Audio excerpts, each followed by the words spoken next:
कोकणातील प्रत्येक अपडेट जाणून घेण्यासाठी आजच माझे कोकणच्या सोशल मीडिया प्लॅटफॉर्मला लाईक, फॉलो आणि सबस्क्राइब करा। एमिवे बंटाई म्हणून प्रसिद्ध हिप हॉप गायक बिलाल शेखला जीवे मारण्याची धमकी आलेली आहे।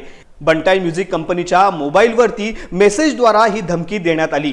धमकी देणाऱ्याने मी गँगस्टर गोल्डी ब्रार असून तुझ्या सिंगरकडे 24 तास आहेत, 1 कोटी रुपये दे नाहीतर मारून टाकू अशी धमकी देण्यात आली। यापुढे gangster Lawrence Bishnoi group, gangster लॉन ग्रुप, गँगस्टर रोहित गोद्रा असा संदेश लिहिण्यात आलाय। कालच एमिवे बंटाई म्हणून प्रसिद्ध हिप हॉप गायक बिलाल शेख याने YouTube वरती ट्रिब्यूट टू सिद्धू मुसेवाला हे गाणं प्रसिद्ध केलं होतं। ट्रिब्यूट टू सिद्धू मुसेवाला हे गाणं प्रदर्शित केल्यानंतर धमकी आल्याने प्रकरण गंभीर असल्याचे दिसून येत आहे। या प्रकरणी NRI पोलीस ठाण्यात गुन्हा दाखल करण्यात आला असून पोलीस अधिक तपास करीत आहेत। बंटाई रेकॉर्ड्स कंपनी ही म्युझिक ऑडिओ व्हिडिओ बनवायचं काम करते। त्यांचा सोशल मीडियावर एक पब्लिश्ड मोबाईल नंबर आहे।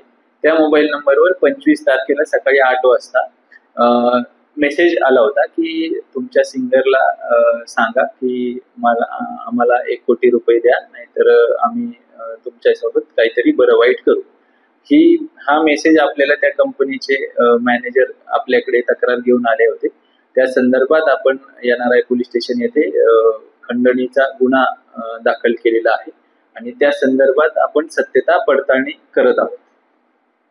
त्याच्यामध्ये आपण ज्या नंबरवरून तो मेसेज आलेला आहे त्या नंबरच्या डिटेल्स घेऊन टेक्निकल अनालिसिस करून त्या संदर्भात पुढे टीम रवाना करणार आहोत। कंपनीचं जे ऑफिस आहे ते सीवूड मध्ये सेक्टर 44 मध्ये आहे।